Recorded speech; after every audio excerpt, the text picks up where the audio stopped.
In last class, we have discussed about RL series circuit and RC series circuit. In this class, we will study about LCR series circuit, यानी inductor, capacitor और resistor तीनों ही series में connected होंगे और देखते हैं AC current flow करा करके बिहेवियर किस तरह का होता है। सो अब हम पढ़ने जा रहे हैं LCR series circuit. LCR series circuit में रेजिस्टर, इंडक्टर और कैपेसिटर, RLC सीरीज भी सर्किट बोल सकते हैं इसको। यानी यहाँ क्या होगा, एक रेजिस्टर, इंडक्टर, रेजिस्टर जिसकी रेजिस्टेंस आप साथ साथ लिखते भी जाइए। Consider a resistor having resistance R, comma an inductor having inductance L and a capacitor having capacitance C are connected in series with an AC voltage source। आपने note किया है क्या? A resistor having resistance R, an inductor having inductance L and a capacitor having capacitance C are connected in series with an AC voltage source as shown in circuit diagram। as shown in circuit diagram, ये जो sample देख रहे हैं ये AC voltage source का है और इसकी इक्वेशन हम मान लेते हैं क्या, Vm sin omega t। Clear है? ये आपके पास हो गया LCR सर्किट। क्या लगा हुआ है? रेजिस्टर लगा हुआ है, इंडक्टर लगा हुआ है और कैपेसिटर लगा हुआ है। ये किस में कनेक्टेड है? सीरीज में कनेक्टेड है। अब देखिए हम ये मान लेते हैं, let voltage across resistor is VR। Resistor के अक्रॉस वोल्टेज को हम मान लेते हैं VR और इंडक्टर के अक्रॉस वोल्टेज को हम मान लेते हैं क्या, VL। यहाँ का वोल्टेज है वो हम मान लेते हैं VL और इसके अक्रॉस जो वोल्टेज है, कैपेसिटर के अक्रॉस वोल्टेज, वो हम मान लेते हैं क्या, VC। क्लियर? अब देखिए मैंने आपको बताया था कि जो रेजिस्टर का जो वोल्टेज है, क्या लिख सकते हैं इसको, I into R। Last lectures में बताया था रेजिस्टर के अक्रॉस वोल्टेज। देखिए तीनों में क्या सेम होगा, करंट तीनों में क्या होगा, सेम होगा। अब रेजिस्टर के अक्रॉस वोल्टेज कितना होगा, I into R। इंडक्टर के अक्रॉस वोल्टेज VL क्या होता है, I into XL। XL जहां पे उस इंडक्टर का क्या होगा, रिएक्टेंस। और कैपेसिटर के अक्रॉस जो वोल्टेज है वो क्या होगा, I into XC। ये बात क्लियर है?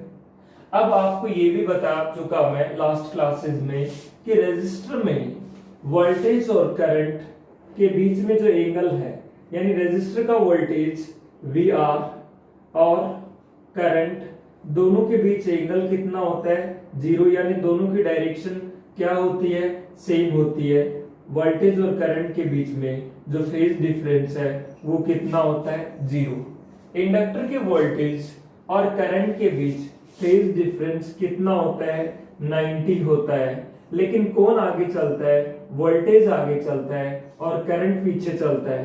यानी वोल्टेज यदि इस लाइन पे बनाया आप तो करंट कहां पे बना जाएगा, इस लाइन पे। इस लाइन पे करंट होगा और यदि इस पे वोल्टेज बनाते हैं तो करंट बनाया जाएगा इस पे। यानी करंट पीछे चलता है, कितने पीछे चलता है, 90 डिग्री। ये और यदि यहां इसकी बात करें आप कैपेसिटर की, तो कैपेसिटर में क्या होता है, कैपेसिटर में करंट आगे चलता है 90। बताया था ना याद करने का तरीका, C for capacitor and C for current. यानी कैपेसिटर में करंट आगे चलेगा, कितना आगे चलता है, 90 आगे चलता है। तो यहां वोल्टेज बना दें, किसका वोल्टेज बना दें, कैपेसिटर का, VC। और यहां बना दें करंट, यानी यहां करंट क्या चलता है, आगे चलता है, कितना, 90 डिग्री। यानी ये 90 डिग्री। ये आप लास्ट क्लासेस में देख चुके हैं। अब देखो ये सर्किट बना लिया आपने, क्या लिखा है, consider a resistor having resistance R, an inductor having inductance L and a capacitor having capacitance C are connected in series with an AC voltage source as shown in circuit diagram. Clear? ये note करने के बाद में ये आप circuit diagram बना देंगे।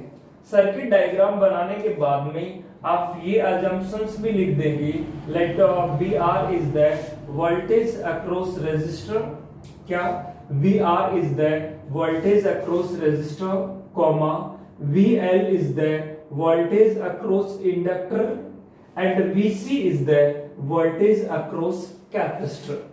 Clear? फिर आप क्या लिखेंगे इसमें, इसमें रेजिस्टर या करंट और वोल्टेज के बीच में फेज डिफरेंस कितना, 0, और वोल्टेज VL और I के बीच में 90, ये आगे चलेगा और ये इस तरह से। ये बनाने के बाद में, ये सर्किट बनाने के बाद में आपको क्या बनाना है, इसका वेक्टर डायग्राम बनाना। क्लियर? क्या बनाना है इसका, वेक्टर डायग्राम। वेक्टर डायग्राम में देखिए, सबसे पहले मैं यहां ये कहूं, ये इस तरह से, यहां ये y एक्सिस हो गई और ये मैंने बना ली, इसकी कौन सी एक्सिस बना ली, x एक्सिस बना ली। ये x एक्सिस है और ये y एक्सिस। इनको रेजिस्टिव भी बोल सकते हैं, रेजिस्टेंस भी बोल सकते हैं, और रिएक्टेंस वाली एक्सिस, क्योंकि रेजिस्टेंस इस पे आता है और रिएक्टेंस कहां पे आती है, इस एक्सिस पे आती है। अब आप ये देखें, कहीं भी हम क्या बना लेते हैं, करंट बना लेते हैं। क्लियर है? हमने करंट बनाया, करंट बनेगा तो आप ये देखिए कि करंट कहां बनेगा, करंट जो बनाया जाएगा वो इसी एक्सिस पे बनाया जाएगा। इसी एक्सिस पे हम इस पे बना ले एक बार करंट, तो मैंने इस एक्सिस पे बना लिया करंट।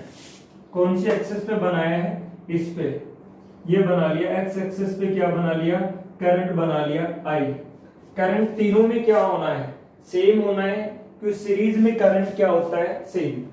अब VR का वोल्टेज है, वो करंट के साथ कितना एंगल बनाता है, 0 एंगल बनाता है।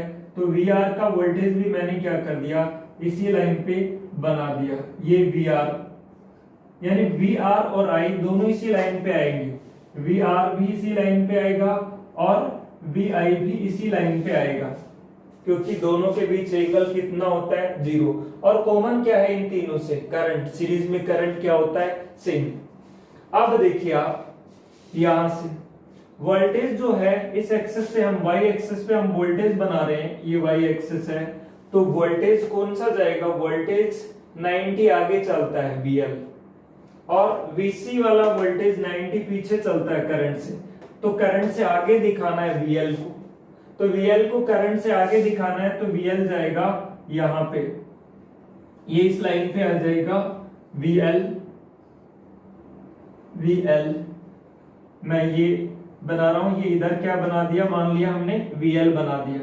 और इस साइड में VC, इससे इस करंट के साथ में -90 एंगल बनाएगा। VC पीछे चलता है, कैपेसिटर का वोल्टेज करंट से पीछे चलता है, तो करंट यहां लिया है तो वोल्टेज किधर जाएगा, पीछे जाएगा। ये आगे आपके पास में कैपेसिटर का वोल्टेज, इस लाइन को मैंने नाम दे दिया डॉट डॉट करके, क्या लिख दिया, BC लिख दिया। ये कैपेसिटर का वोल्टेज। ये आप समझ पाए या नहीं समझ पाए, देखो करंट तो सेम था, फर्स्ट इस लाइन पे मैंने करंट बना लिया, तीनों में करंट सेम है। अब करंट के साथ VR कितना एंगल बनाता है, 0, तो इसी लाइन पे बना लिया मैंने। क्लियर है?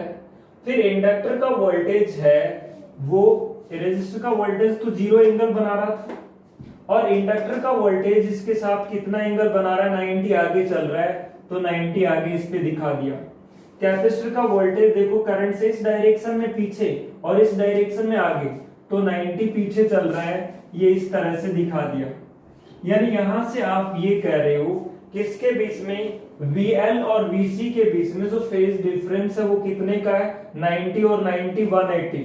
यानी आप ये बात समझ में आ रही है आपकी कि phase difference between VL and VC is 180 degree. 180 degree का मतलब है दोनों एक दूसरे के क्या है, फेज रिवर्स है।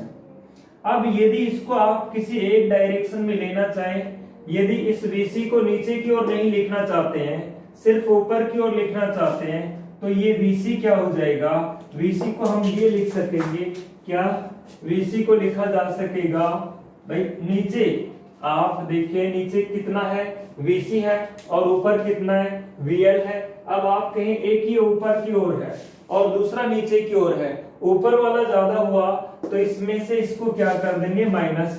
तो नेट ये है, ये मैंने मान लिया कि ये कितना था, VL ऊपर था और VC इधर था, तो ऊपर की ओर कितना हो गया, VL माइनस VC, क्योंकि ये कितना है, 180 अपोजिट में है।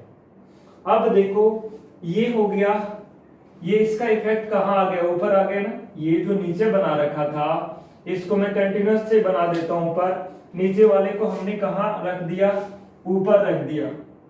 जो नीचे बनाया हुआ था, जो ये डॉट डॉट कर रखा है मैंने, इसको मैंने डॉट डॉट क्यों किया है, क्योंकि इसको ऊपर शिफ्ट कर दिया। क्यों शिफ्ट कर दिया, क्योंकि इसकी डायरेक्शन अपोजिट थी, तो ऊपर वाले में क्या कर दिया, माइनस कर दिया। अब आप देखें आपके पास दो आगे, एक VR और दूसरा VL माइनस VC। VR और VL माइनस VC के बीच से एंगल कितना है, 90 है, ये एंगल 90 तो है। अब इसका जो रिजल्टेंट है वो किधर होगा, ये जो वैल्यू है, ये जो देख रहे हैं आप, मैंने जो रेड तक मार्क किया है, यहां तक की जो वैल्यू है, ये वाली वैल्यू, ये यहां तक, इसके पैरेलल में यदि आप लाइन बनाते हैं, ये लाइन VR को रिप्रेजेंट कर रही है तो ये VR ही होगा, और ये लाइन VL माइनस VC को रिप्रेजेंट कर रही है तो ये वाला क्या होगा, VL माइनस VC ही होगा। और इसका जो डायगोनल है वो किसको रिप्रेजेंट करेगा, V, ये जो डायगोनल है ये रिप्रेजेंट करेगा किसको, VRLC को। क्लियर है। पहले मैंने क्या कहा, VR आ गया, VL आ गया, VC आ गया। अब VC को ऊपर शिफ्ट करोगे तो माइनस हो जाएगा, क्योंकि इसकी डायरेक्शन क्या है, अपोजिट है। अब ये खत्म हो गए यहां से। अब आपके पास दो वोल्टेज आ गए, VL माइनस VC और VR, दोनों के बीच एंगल कितना है, 90। इन दोनों का रिजल्टेंट कहां से जाएगा, मिड से जाएगा। इसको हम कौन सा डायग्राम बोलेंगे, इसको हम बोलेंगे इसका vector diagram in RLC series circuit.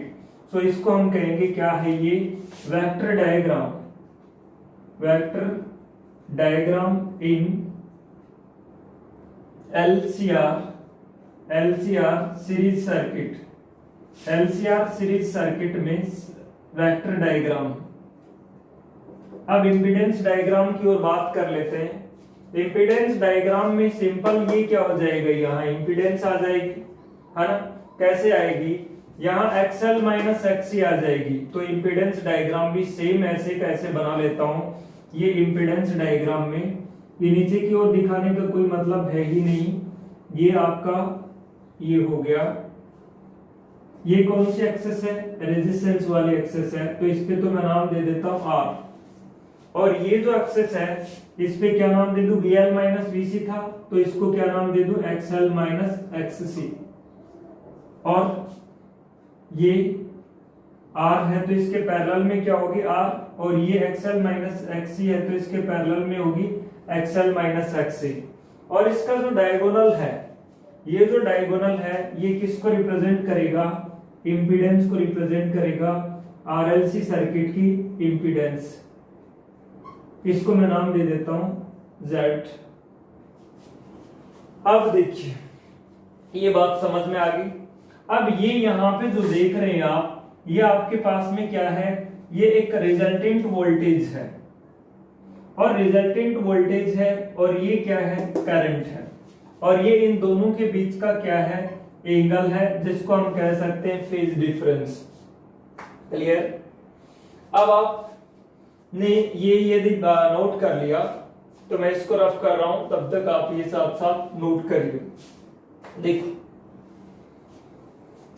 यहां पे ये देखो, इसकी वैल्यू IR है, IR है, यहां इस सर्किट में काम आ रही है, इसलिए मैं IR वी आर की वैल्यू आई आर है, वी एल की वैल्यू आई एक्स एल है, ये काम आएगी। मैं इधर लिख रहा हूं, ये जो आपने लिखी है वी आर की वैल्यू क्या है, आई इंटू आर है, वी एल की वैल्यू क्या है, आई इंटू एक्स एल है, और वी सी की वैल्यू क्या है, आई इंटू एक्स सी है। ये सर्किट के साथ में लिखी हुई वैल्यू है, आप चाहे दोबारा यहां लिख सकते हैं, नहीं आपने नोट कर ली है।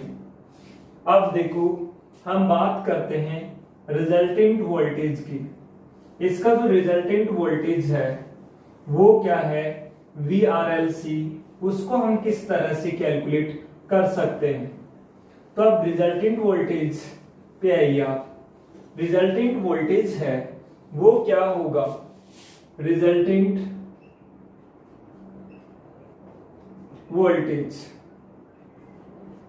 मैं इसको नाम दे रहा हूं VRLC या VLCR।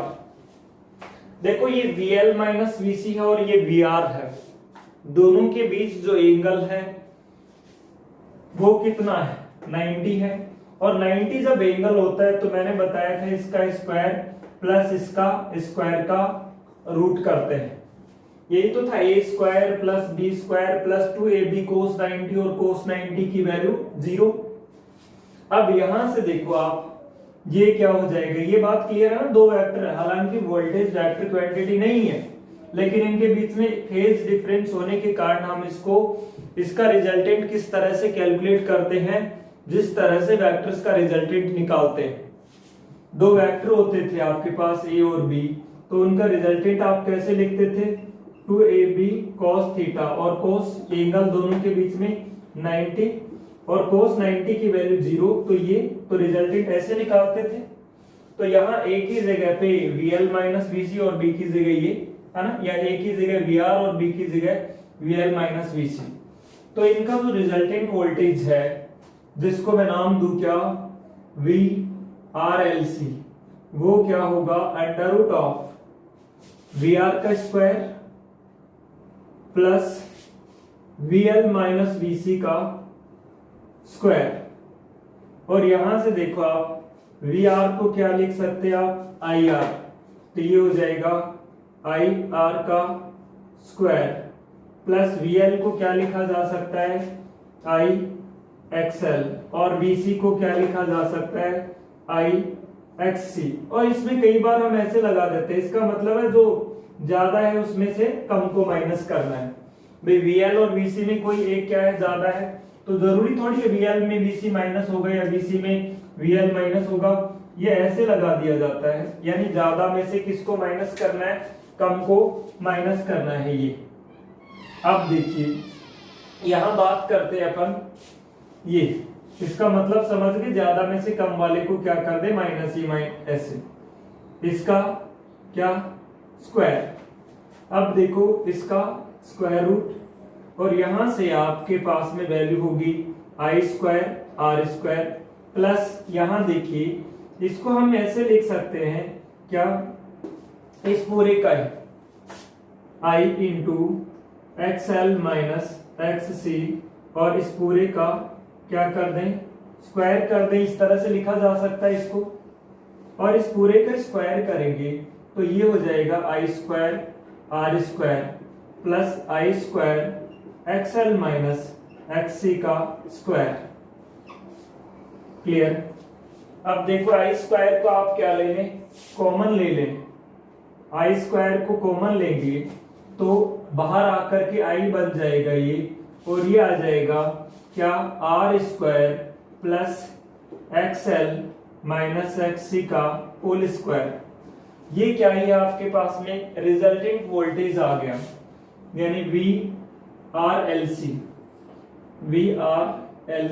आया है, ये VRLC की वैल्यू आपके पास में आ चुकी है। रिजल्टेंट वोल्टेज आने के बाद में आप इंपीडेंस कैलकुलेट कर सकते हैं सर्किट की। इंपीडेंस क्या होती है, वोल्टेज डिवाइडेड बाय करंट। तो हम नेक्स्ट क्या कैलकुलेट कर सकते हैं, इसका इम्पीडेंस। इम्पीडेंस है वो Z से रिप्रेजेंट करते हैं इसको। और कौन से सर्किट की कैलकुलेट कर रहे हो आप, RLC सर्किट की कैलकुलेट कर रहे हो, तो हम इसको क्या कह देते हैं, ZRLC। वो क्या होगी, voltage divided by current. Voltage कौन सा, ये VR लें या VL माइनस VC लें या कौन सा लें, रिजल्टेंट वोल्टेज लिया जाएगा यानी VRLC। तो इस करंट इसको इससे डिवाइड करेंगे तो डिवाइड करने पे देखो क्या कैंसिल हो जाएगा, ये I कैंसिल हो जाएगा। तो यहां मैं ये लिख देता हूं, यदि आप इधर कंफ्यूज हो रहे हैं तो इस पेन से लिख देता हूं, ये मिक्स ना हो। देखो I तो कैंसिल हो ही जाएगा, ये under root of R square plus XL minus XC का whole square divided by I, ये कैंसिल हो जाएगा I। तो ये इंपीडेंस आपके पास बचेगा जो, इसको नोट कर लिया आपने, इसको नोट कर लिया तो देखिए यहां इंपीडेंस आएगा, ये जो वैल्यू है इंपीडेंस की वो आ जाएगी आपके पास में Z RLC is equals to under root of R square plus XL minus XC का whole square. RLC series circuit का, अब हम XL को क्या लिख सकते हैं, ओमेगा L और XC को 1/ओमेगा C, ये पढ़ा है ना।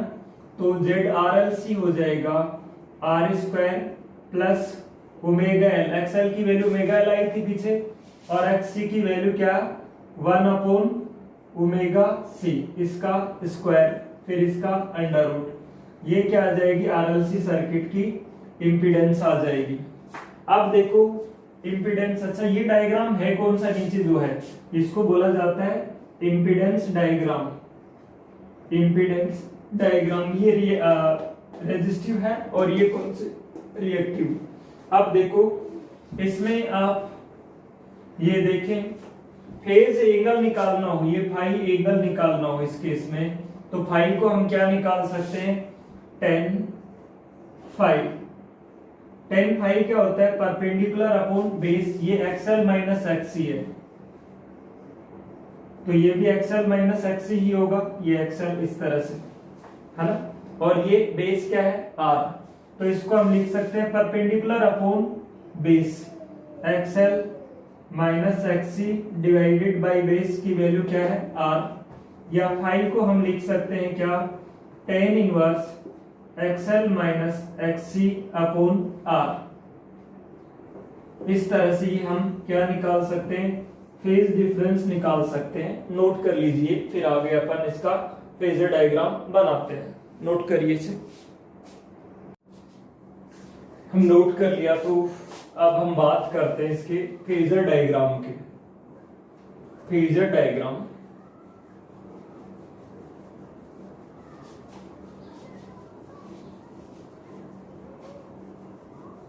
फेजर डायग्राम है इसका, वो किस तरह से ड्रॉ करेंगे।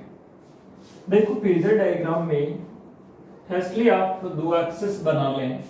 कौन सा एक्सेस, एक तो आपका ये वाला एक्सेस और दूसरा जो एक्सेस है ये वाला, जिसको हम एक्सेस बोलते हैं, लेकिन अभी मैं इसको लिख रहा हूं रेजिस्टिव एक्सेस।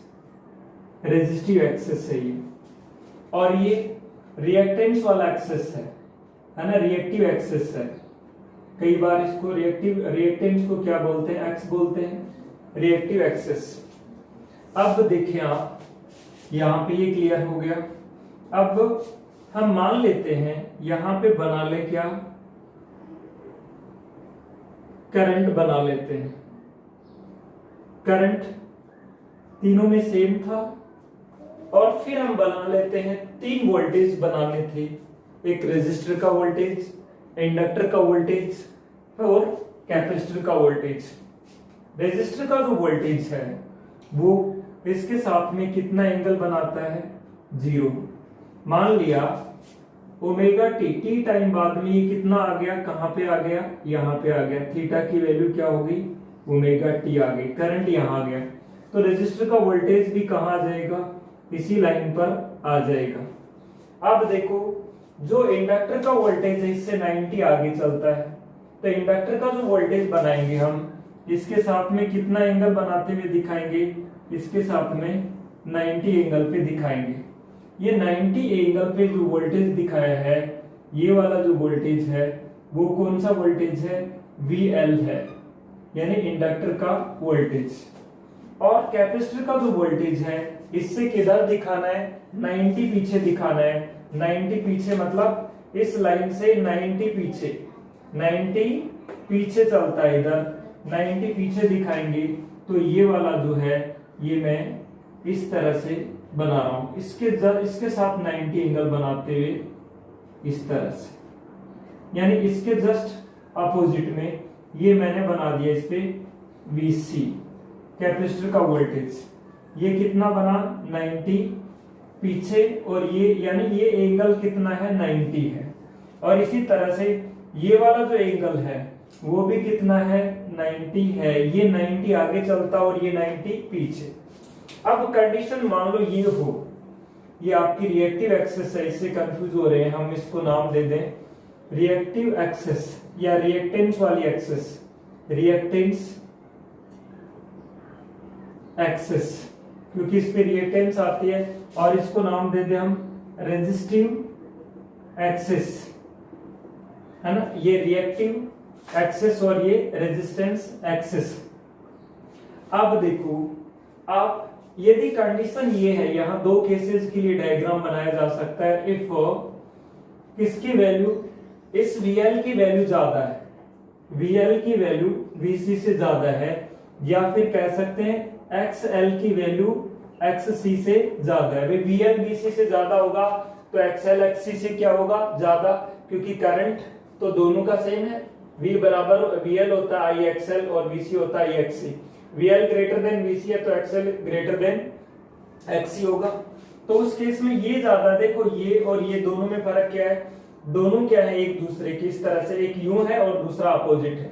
तो हम ये इधर डॉट डॉट बना दें, यानी इधर ना दिखाएं इसको इधर शिफ्ट कर दें, तो ये वाली जो वैल्यू है वो क्या हो जाएगी, VL ज्यादा है, तो इसको हम लिख सकते हैं इसी लाइन पे क्या, VL माइनस VC। ये कितनी लिख दी जाएगी, VL माइनस VC।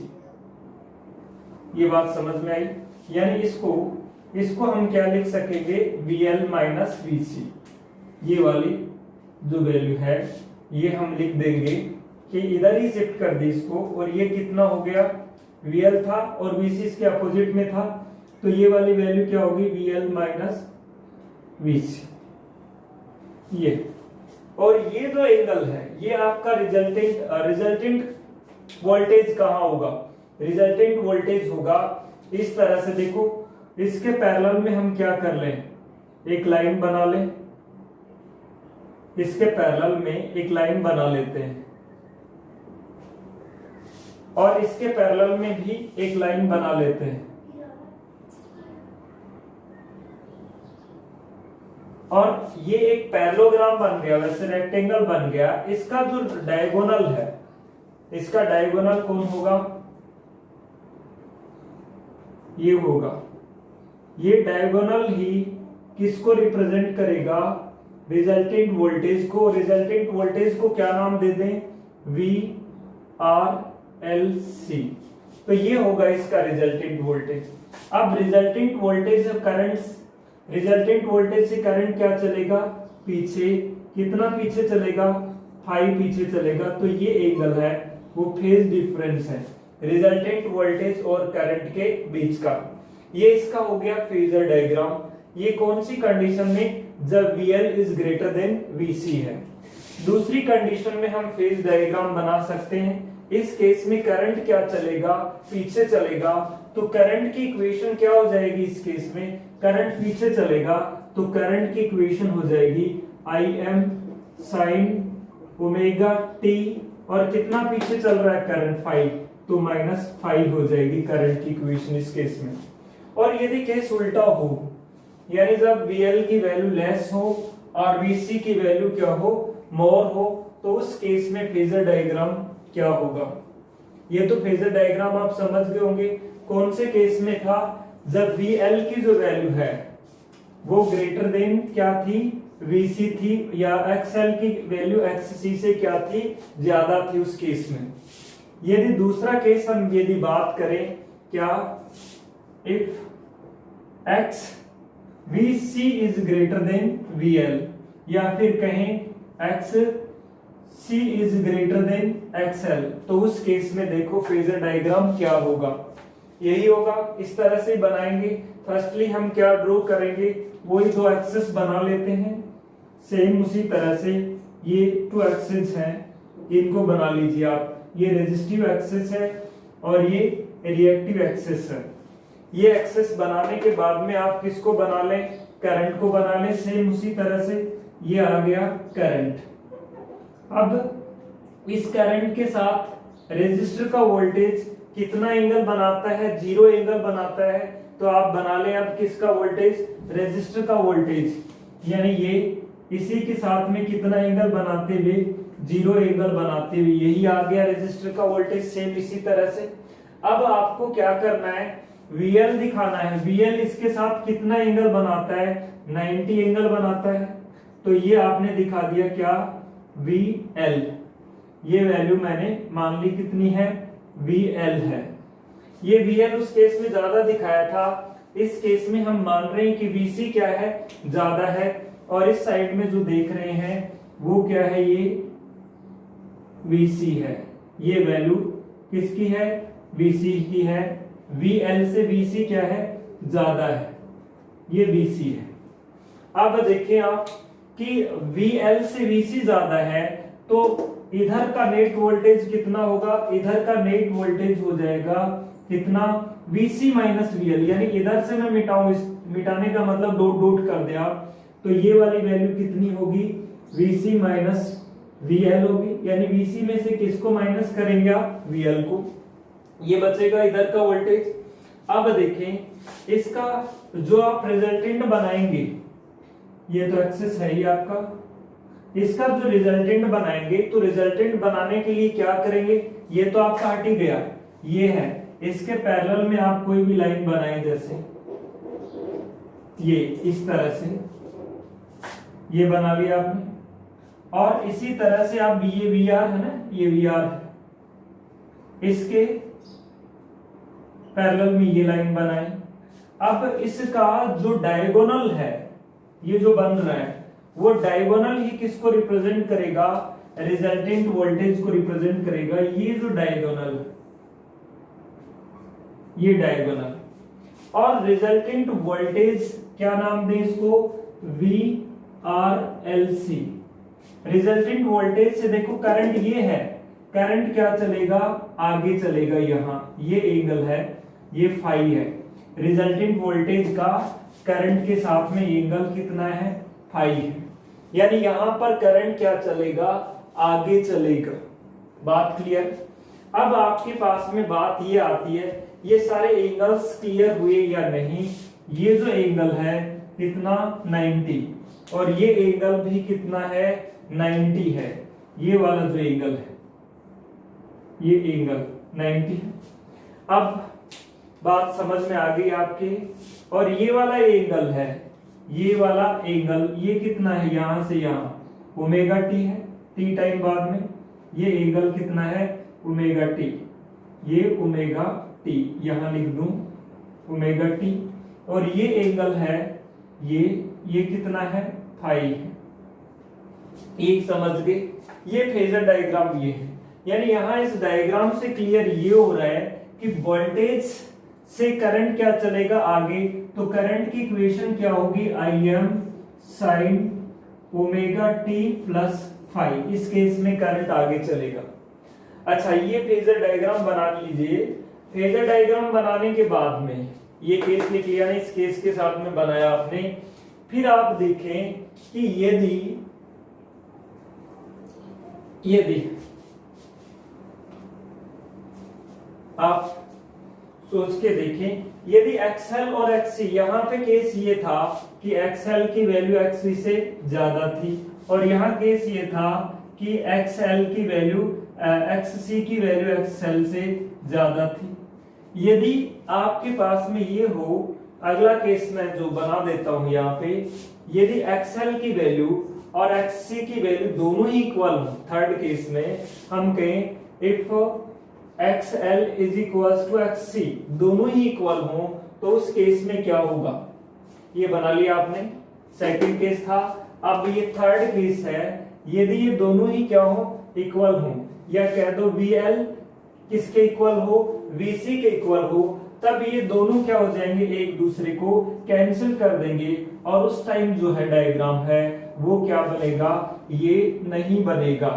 उस टाइम आपके पास में ये दोनों एक दूसरे को कैंसिल कर देंगे, तो कैंसिल करने के कारण देखिए ये दोनों एक दूसरे को कैंसिल कर देंगे। कौन से, ये वाला, ये और ये VL और VC दोनों एक दूसरे के इक्वल हो, दोनों ही एक दूसरे को क्या कर देंगे, कैंसिल कर देंगे, ये रहेगा ही नहीं। और ये नहीं रहेगा तो आप ये देखेंगे कि वोल्टेज, रिजल्टेंट वोल्टेज सिर्फ ये रहेगा और रिजल्टेंट वोल्टेज भी ये है, करंट भी है, तो दोनों के बीच जो फेज डिफरेंस एंगल है वो कितना हो जाएगा, 0 हो जाएगा और सेम फेज में होंगे। भाई वोल्टेज इसने इसको कैंसिल कर दिया तो ये तो रहे ही नहीं, अब वोल्टेज सिर्फ VR वाला रहा है ना। इस कंडीशन को हम बोलेंगे रेजोनेंस की कंडीशन, जो कि हम अभी स्टडी करेंगे। तो थर्ड केस में डायग्राम क्या बनेगा, ये वाला बनेगा ही नहीं, क्योंकि ये और ये क्या है, इक्वल है, तो दोनों को हम डॉट डॉट से दिखा देंगे इस तरह से। इस केस में फेज डिफरेंस क्या होगा, 0। और इस केस में हम एंगल भी निकाल सकते हैं। एंगल यदि इससे नहीं निकाल रहे, आपकी फाई 0 कैसे आ गया, तो अभी थोड़ी देर पहले पढ़ा था ना आपने, tan फाई की वैल्यू क्या होती है, XL minus XC upon R। तो XL और XC बराबर है, तो tan phi is equal to 0 upon R, tan phi is equal to 0। tan कितने की वैल्यू 0 होती है, फाई की वैल्यू भी क्या आ गई, 0।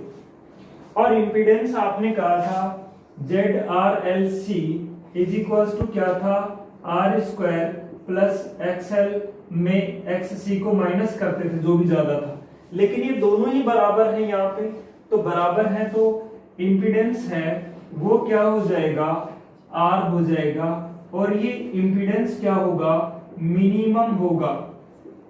इस कंडीशन को हम बोलेंगे रेजोनेंस, ये इसको बोला जाएगा, ये क्या कहा जाएगा, कंडीशन फॉर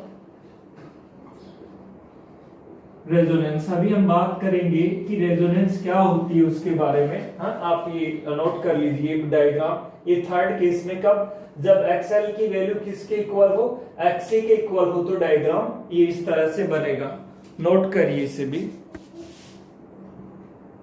नोट कर लिया। तो अब बात करते हैं हम LCR सीरीज रेजोनेंट सर्किट की। LCR सीरीज रेजोनेंट सर्किट होता क्या है, देखिए आपने LCR सीरीज सर्किट पढ़ा और आपने अभी ये देखा कि जब XL की वैल्यू XC के इक्वल हो तब सर्किट की जो इंपीडेंस है वो मिनिमम हो जाएगी। जब XL ग्रेटर देन XC है तो भी मिनिमम नहीं होगी, और जब XL is less than XC है तो भी मिनिमम नहीं होगी। क्यों नहीं होगी, एक केस में माइनस आएगा, स्क्वायर होके प्लस ही बनेगा, एक केस में प्लस आएगा, स्क्वायर होके प्लस ही होगा, और ऐड होगा तो इंपीडेंस बढ़ेगी। इंपीडेंस कम कब होगी, जब आप देख रहे हैं जब XL और XC क्या हो जाए, XL और XC इक्वल हो जाए, और उस टाइम इंपीडेंस मिनिमम होगी, और इंपीडेंस मिनिमम होगी तो फ्लो होने वाला करंट क्या होगा, मैक्सिमम। क्योंकि इंपीडेंस करंट का क्या करती है, अपोज करती है, और करंट का अपोज ही नहीं होगा तो इंपीडेंस जो करंट है वो क्या हो जाएगा, मैक्सिमम हो जाएगा। तो इसी को बोला जाता है रेजोनेंस, और ऐसे सर्किट को बोला जाता है रेजोनेंस सर्किट। तो देखिए रेजोनेंस क्या है, LCR resonance, LCR series resonance, LCR series resonance.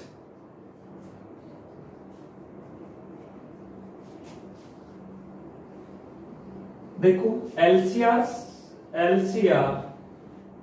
Series circuit said to be to be resonance, इस सर्किट को हम क्या बोलेंगे, रेजोनेंस सर्किट बोलेंगे। when the current flowing through it, current has its maximum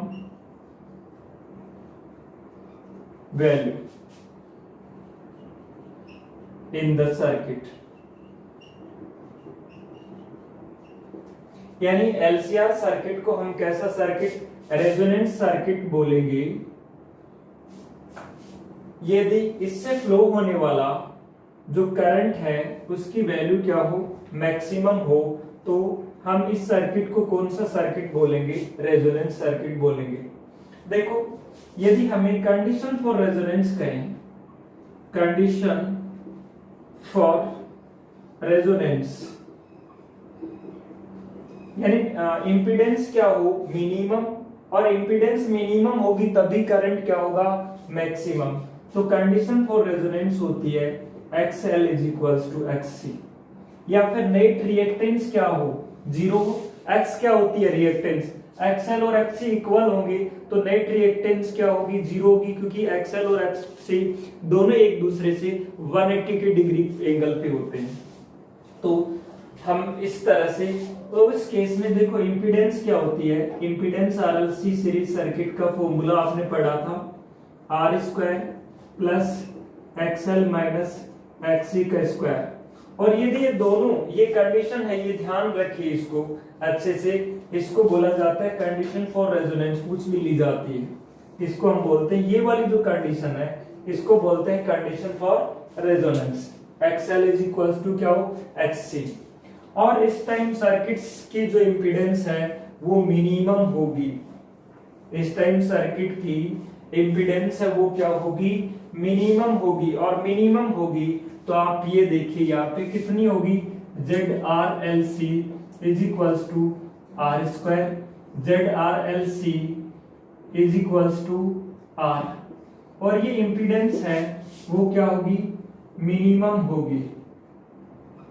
और करंट फ्लो होने वाला जो करंट है, इंपीडेंस मिनिमम है, तो करंट की जो वैल्यू है वो करंट क्या होगा, करंट है वो होगा मैक्सिमम। जब इंपीडेंस मिनिमम हो गई तो करंट क्या हो गया, मैक्सिमम। और वोल्टेज और करंट इस केस में क्या होंगे, सेम फेज में होंगे, क्योंकि फेज डिफरेंस है। फेज डिफरेंस देखो क्या होता है, tan phi होता है, और वो मैंने बताया था phase difference between voltage and current will be, important बात है, phase difference between voltage and current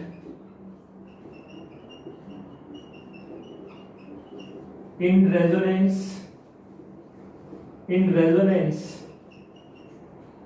condition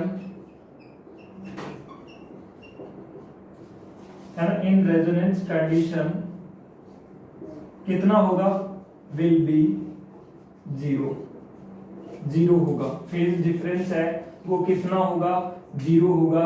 यानी फाई की वैल्यू, आप क्या कहना चाहते हैं, फाई की वैल्यू है वो क्या होगी, रेजोनेंस कंडीशन में जीरो होगी। ये बात क्लियर। अब रेजोनेंस फ्रीक्वेंसी क्या होती है उसके लिए एक्सप्रेशन ड्राइव कर लेते हैं। क्या, रेजोनेंस फ्रीक्वेंसी। तो रेजोनेंस फ्रीक्वेंसी वो फ्रीक्वेंसी होती है जिसपे ये काम हो जाए। तो अब हम बात करते हैं कौन सी फ्रीक्वेंसी की, resonance frequency. Resonance frequency, resonance frequency है वो क्या होगी, तो रेजोनेंस फ्रीक्वेंसी, रेजोनेंस फ्रीक्वेंसी हम इसको F और R लगा देते हैं रेजोनेंस फ्रीक्वेंसी के लिए। ये डिराइव कर रहे हैं, देखो हमें पता है condition for resonance, condition for resonance, condition for resonance है वो क्या होती है, XL is equals to XC, तो XL is equals to XC। लेकिन XL की वैल्यू हमें पता है क्या होती है, ओमेगा L, और XC की वैल्यू होती है 1 अपॉन ओमेगा C। इसको क्रॉस मल्टीप्लाई कर दें, ये आ जाएगा omega square L C is equals to 1, या omega square is equals to 1 upon L C, या omega is equals to 1 upon root L C, है ना। यानी यहां से क्या आया कि omega is equals to 1 upon root L C, और ओमेगा एंगुलर फ्रीक्वेंसी है जिसकी यूनिट रेडियन पर सेकंड होती है। हम फ्रीक्वेंसी की बात करें एफ की, तो ओमेगा को क्या लिख सकते हैं, 2 पाई एफ लिख सकते हैं, कर सकते हैं ये।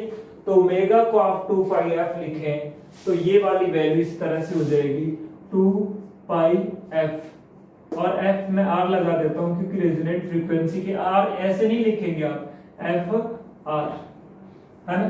2 पाई एफ ही है वैसे ये, वो क्या होगा 1 अपॉन रूट एल सी। आर सिर्फ ये बताया कि कौन सी फ्रीक्वेंसी है, रेजोनेंट फ्रीक्वेंसी। तो यहां से एफ आर की जो वैल्यू है रेजोनेंट फ्रीक्वेंसी की, वो क्या आ जाएगी 1 upon 2 pi under root of L C. ये क्या होगी, रेजोनेंट फ्रीक्वेंसी होगी। और इसी फ्रीक्वेंसी पे इंपीडेंस क्या होगा, मिनिमम होगा। यदि फ्रीक्वेंसी ज्यादा है, देखो यदि फ्रीक्वेंसी देखो एक्सएल है, उसकी वैल्यू क्या होती है, ओमेगा एल होती है, 2 पाई एफ एल होती है, क्लियर है। और एक्स सी की वैल्यू क्या होती है, मैं ये यहां तक नोट करना आपको, यहां मैं समझा रहा हूं, 1 अपॉन ओमेगा सी, 1 अपॉन 2 पाई एफ सी। अब मान लो फ्रीक्वेंसी को आप बढ़ा रहे हो, यदि फ्रीक्वेंसी को इंक्रीज कर रहे हो, एफ इंक्रीज हो रही है, यदि एफ को आप इंक्रीज कर रहे हो, यदि आप एफ को इंक्रीज कर रहे हो तो क्या इंक्रीज होगी, एक्सएल इंक्रीज होगी, है ना। और एक्ससी क्या होगी, देखो मैं दोनों ही काम कह रहा हूं, यदि हम फ्रीक्वेंसी को बढ़ा रहे हैं तो एक्सएल तो क्या होगी, इंक्रीज होगी, और एक्ससी क्या होगी, डिक्रीज होगी। यदि हम उल्टा काम करें, क्या फ्रीक्वेंसी को कम करें, तो एक्सएल कम होगी और एक्ससी क्या होगी, बढ़ेगी। यानी चाहे फ्रीक्वेंसी को बढ़ा लो चाहे फ्रीक्वेंसी को घटा लो, क्या होना तय है, एक्सएल और एक्ससी में एक का बढ़ना तय है। ये बात क्लियर है या नहीं। फ्रीक्वेंसी को कम कर लो, एक खास फ्रीक्वेंसी पे एक्सएल और एक्ससी इक्वल होते हैं, वो तो रेजोनेंट फ्रीक्वेंसी है। एक्सएल को बढ़ाओ या फ्रीक्वेंसी को बढ़ाओ चाहे फ्रीक्वेंसी को कम करो, फ्रीक्वेंसी को बढ़ाओगे तो एक्सएल बढ़ेगी और एक्ससी कम हो जाएगी, फ्रीक्वेंसी को कम करोगे तो एक्सएल कम हो जाएगी और एक्ससी बढ़ जाएगी। यानी इन दोनों का डिफरेंस तो हमेशा ही क्या होगा, बढ़ेगा, है ना। अब देखो हम बात करें कि यदि इंपीडेंस की बात करते हैं, ये नोट कर लिया आपने, ये नोट करिए, पूछ लिया जाता है रेजोनेंट फ्रीक्वेंसी का फॉर्मूला, तो ये ध्यान रखिए रेजोनेंट फ्रीक्वेंसी का फॉर्मूला ये है। अब मैं ग्राफ की बात कर रहा हूं, ग्राफ में प्लॉट कर रहा हूं किसके बीच में, ग्राफ बिटवीन इम्पीडेंस यानी Z एंड फ्रीक्वेंसी। ये भी नोट कर लो आप, मैं इधर भी थोड़ा ऊपर लिख देता हूं इसको। यहां जो ग्राफ बना रहा हूं मैं, वो बना रहा हूं ग्राफ बिटवीन इम्पीडेंस यानी Z एंड फ्रीक्वेंसी। फ्रीक्वेंसी का मतलब F के बीच में और Z के बीच में ग्राफ। यहां ये ग्राफ पे मैं यहां ले लेता हूं ये इम्पीडेंस यानी Z, और इस एक्सिस पे मैं ले लेता हूं क्या, फ्रीक्वेंसी। एक फ्रीक्वेंसी यहां जैसे कोई फ्रीक्वेंसी होगी, यहां ये फ्रीक्वेंसी रेजोनेंट फ्रीक्वेंसी है, और इधर फ्रीक्वेंसी ज्यादा और इधर फ्रीक्वेंसी कम। रेजोनेंट फ्रीक्वेंसी पे आपको पता है इंपीडेंस क्या होती है, मिनिमम होती है, और वो वैल्यू कितनी होती है, मिनिमम इंपीडेंस की R होती है। अब मैंने कहा यदि रेजोनेंट फ्रीक्वेंसी से फ्रीक्वेंसी को बढ़ाओगे, फ्रीक्वेंसी बढ़ाओगे तो एक्सएल बढ़ेगा। देखो मैं आपको बताऊं, आपके पास में इंपीडेंस का फॉर्मूला था R² प्लस एक्सएल माइनस एक्ससी का स्क्वायर। रेजोनेंट फ्रीक्वेंसी पे तो एक्सएल और एक्ससी दोनों इक्वल होते हैं, तो इंपीडेंस मिनिमम हो जाता है। और फ्रीक्वेंसी को बढ़ाओगे तो एक्सएल बढ़ेगा और एक्ससी घटेगा, कम होगा। लेकिन इन दोनों का डिफरेंस क्या होगा, ज्यादा होगा। स्क्वायर करोगे ज्यादा आएगा, तो इंपीडेंस भी क्या होगी, ज्यादा। फ्रीक्वेंसी बढ़ाने पे इंपीडेंस क्या होती जाएगी, बढ़ती जाएगी।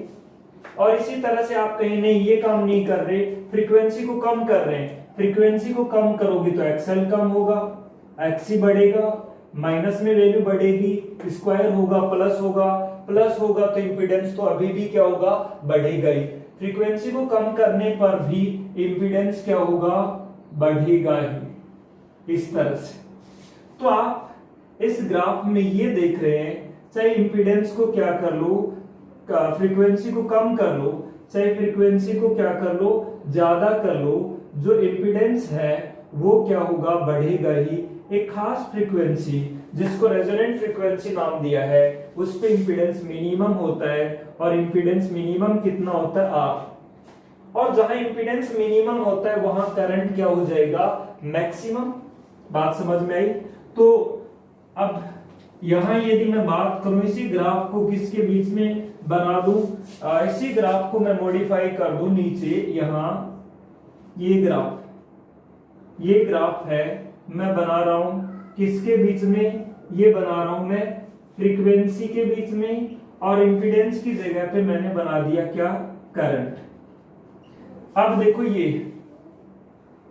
ये कौन सी फ्रीक्वेंसी है, रेजोनेंट फ्रीक्वेंसी है। इसको हम किससे रिप्रेजेंट करते हैं, एफआर। रेजोनेंट फ्रीक्वेंसी पे आप देखते हैं करंट, इंपीडेंस मिनिमम होती है, और इंपीडेंस मिनिमम होगी वहां करंट क्या होगा, मैक्सिमम। भाई इंपीडेंस कम है, रेजिस्टेंस कम है, तो करंट क्या होगा, ज्यादा होगा। इंपीडेंस करंट को रोकती है, और जो रोकती है इंपीडेंस वो ही कम है, तो करंट क्या हो जाएगा, ज्यादा। करंट क्या होगा, मैक्सिमम। और इधर इंपीडेंस बढ़ रही है तो करंट क्या होता जाएगा, कम होता जाएगा। इस तरह से कम होगा यूं, और इधर भी इंपीडेंस बढ़ रही है तो करंट भी क्या होगा, कम होगा, इस तरह से। तो करंट की वैल्यू मैक्सिमम कहां होती है, ये मैक्सिमम वैल्यू होती है रेजोनेंट फ्रीक्वेंसी पे। तो ये करंट और फ्रीक्वेंसी के बीच में ग्राफ था। करंट की जो मैक्सिमम वैल्यू है वो होती है रेजोनेंट। तो यहां से आपकी बात क्लियर हो गई दो, कि तो सर्किट का इंपीडेंस है वो मिनिमम होता है रेजोनेंस कंडीशन में, और फ्लो होने वाला करंट क्या होता है, मैक्सिमम होता है। कौन सी कंडीशन पे, कौन सी फ्रीक्वेंसी पे, रेजोनेंस फ्रीक्वेंसी पे। दूसरी बात, रेजोनेंस सर्किट में वोल्टेज और करंट के बीच फेज डिफरेंस है वो कितना होता है, 0 डिग्री होता है। क्लियर है? सो ये इन ग्राफ को आप नोट कर लीजिए। ये ग्राफ का क्या नाम देंगे, किसके बीच में है ये ग्राफ, इंपीडेंस और फ्रीक्वेंसी के बीच में, और इस ग्राफ के ऊपर लिख लेंगे क्या, graph between current and frequency. ये जो ग्राफ है वो है करंट और फ्रीक्वेंसी के बीच में, करिए नोट इनको।